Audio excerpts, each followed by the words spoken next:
Welcome to MacGyver's Workshop, where you never know what we're going to be working on next. If you're not too careful, you just might learn something. Hi there, and welcome to MacGyver's Workshop, where you never know what we're going to be working on next, and if you're not too careful, you just might learn something.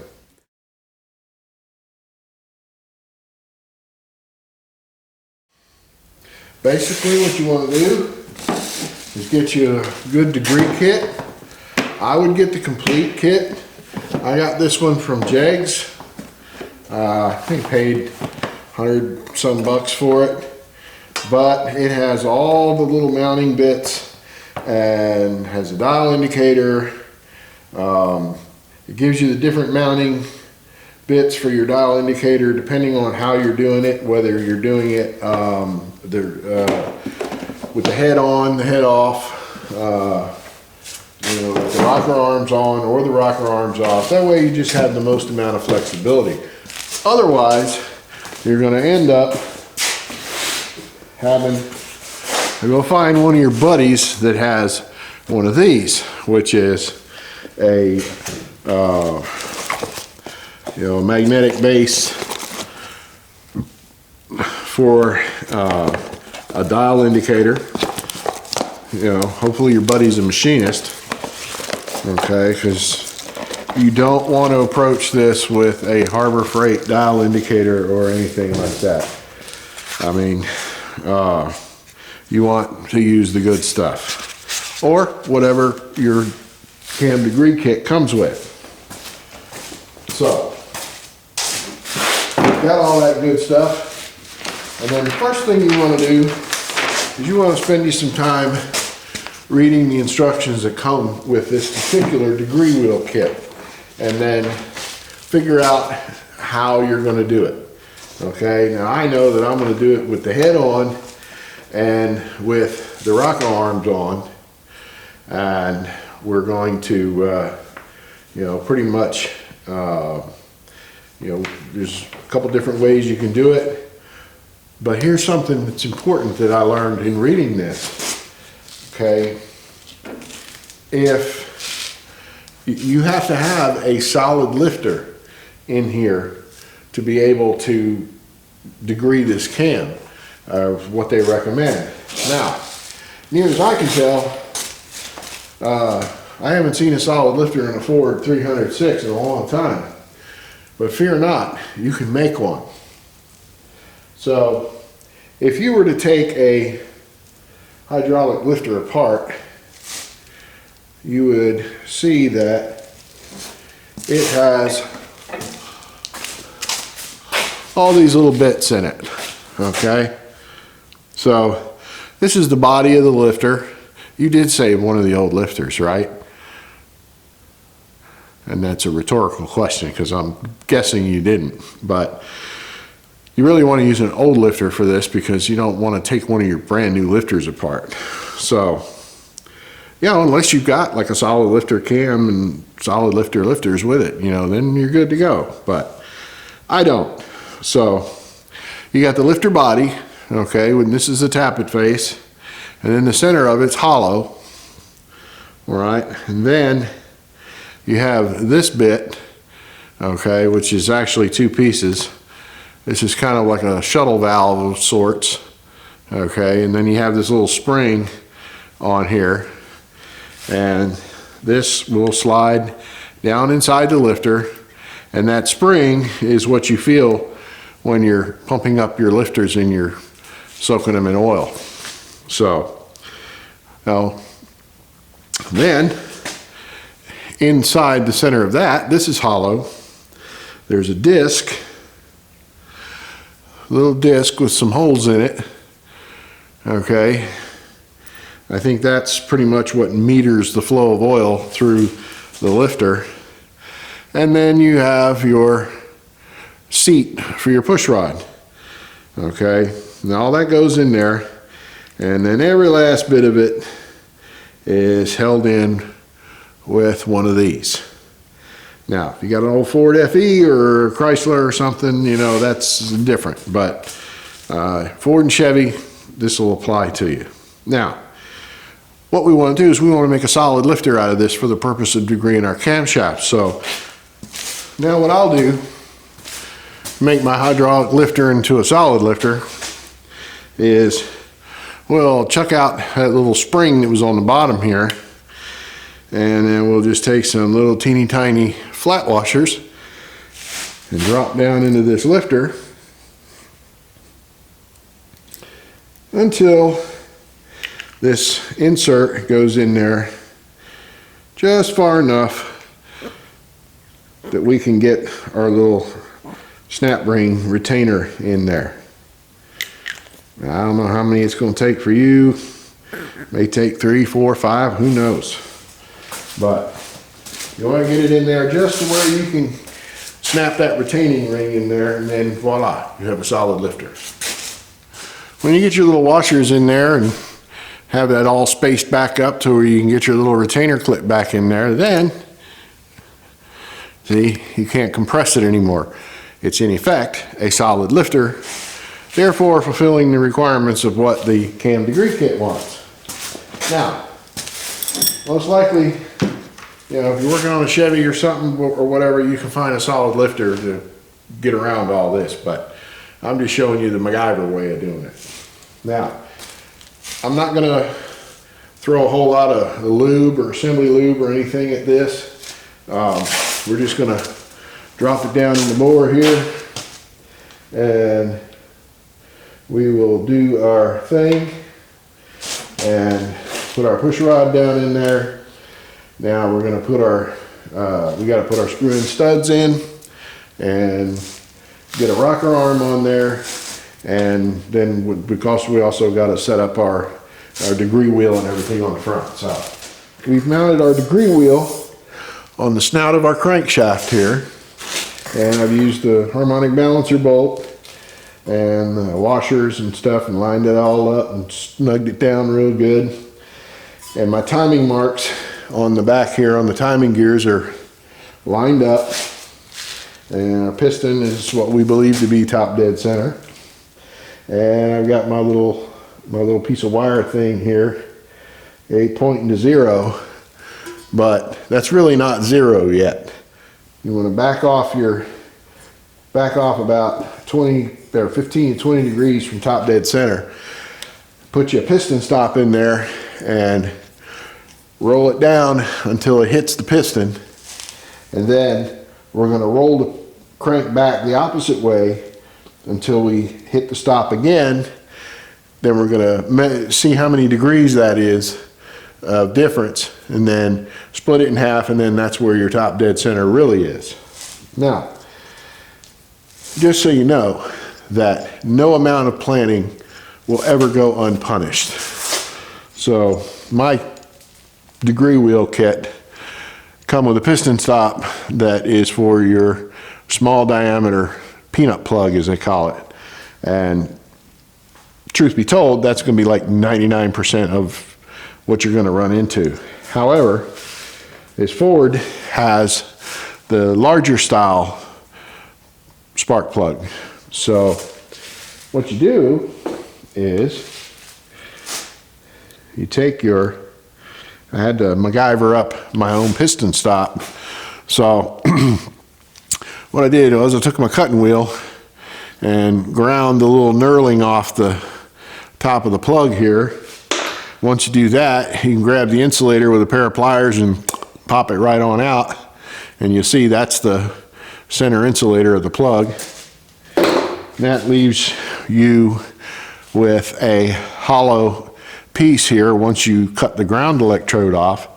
Then, miraculously, a 3/8 nut fits really snug down in there. You can hammer it in and it'll hold good and tight. And then what we'll do, take a piece of 3/8 all thread, and I'll put a jam nut on here and a washer just so I can maybe be a little extra accurate. The other one doesn't come with this, but I figure once I run this all thread in and hit the top of the piston, then I can lock myself in position with this jam nut. And Now I have a piston stop for my large Ford spark plug. All right, so we've backed it off to 20 degrees before top dead center. We set our piston stop in there until it hit the top of the piston, and I locked it down. Come back around until we hit the piston stop again.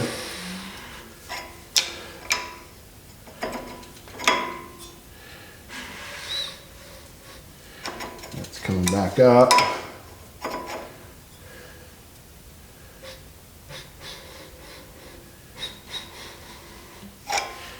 And we see where it stops at. There we go. We stopped at 25 degrees dead. So 20 and 25 is 45 degrees. Okay, so we split the difference and repositioned our degree wheel at that halfway mark. Now we can pull our piston stop out and roll back to 0, and that will be our actual top dead center. Now we know exactly where our top dead center is, and that's critical, a critical bit there in order to be able to properly degree your camshaft. All right, now think that we've determined where our actual real top dead center is. The way you double check that is you go ahead and roll the crankshaft around the other way, and so what do we say, 22.5 degrees? So if you have your piston stop in there and you roll it back around and it comes up to the same 22.5 degrees, then you know, you confirm that you found your true top dead center. So we're all good there. So now what I'm trying to do is, since we've put the bigger valves in, these valves are a different length. So what we have to do is we have to determine what length push rod we're going to need, because the stock push rod is not going to work. It's going to be too short. And what I'll do is I'll set this up here and let you have a look-see, and you'll see what I mean.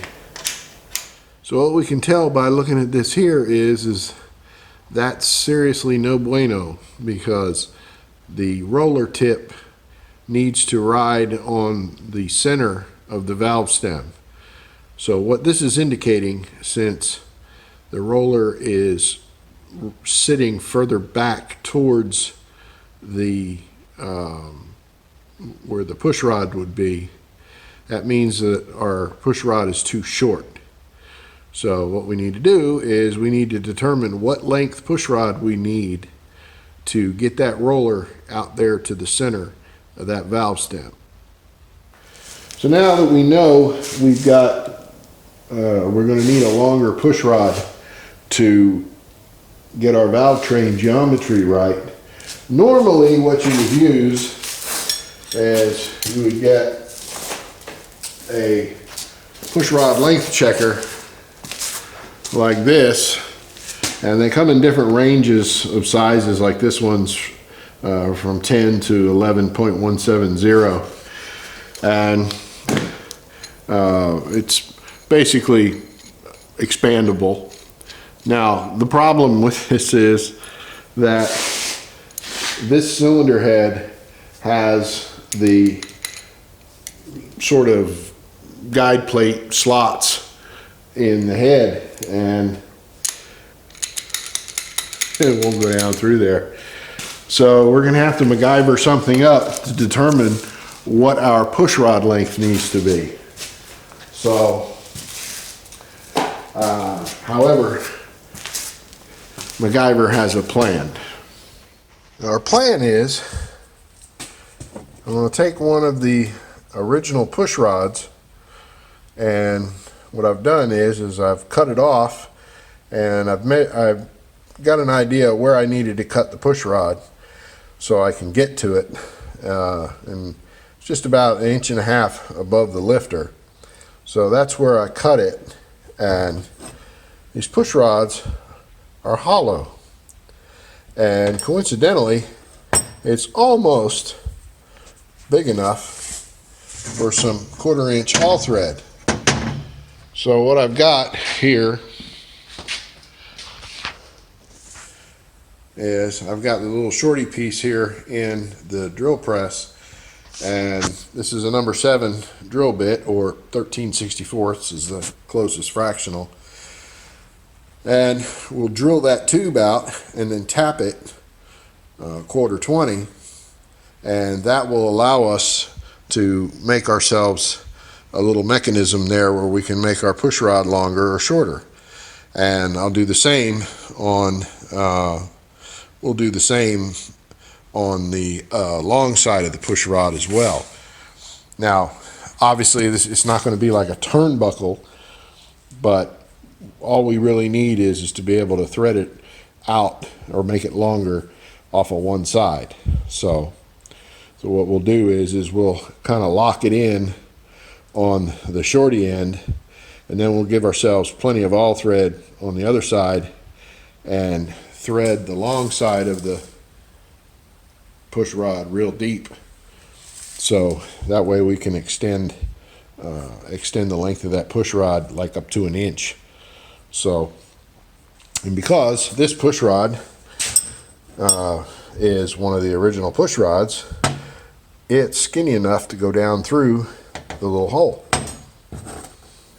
So after making my own custom adjustable length push rod to determine what length of push rod I need to get that roller rocker to ride right on the center of that valve stem. Now what we've done is taken a Sharpie and marked the top of the valve here on this side, and then I turned the crank through one rotation or one cycle of the valve opening. So that will tell us where our rocker arm is riding on the valve. And you can see that little mark right there. That's pretty much dead in the center of that valve. So that tells me whatever the length of this push rod is is the length of push rod we need. So we'll take a measurement on that push rod and go from there. We now have our length that we need, and it's a good bit longer than stock. So I'm gonna have to see if I don't see any as available, just ready-made. I'm probably gonna have to have them custom made. So we will go from there.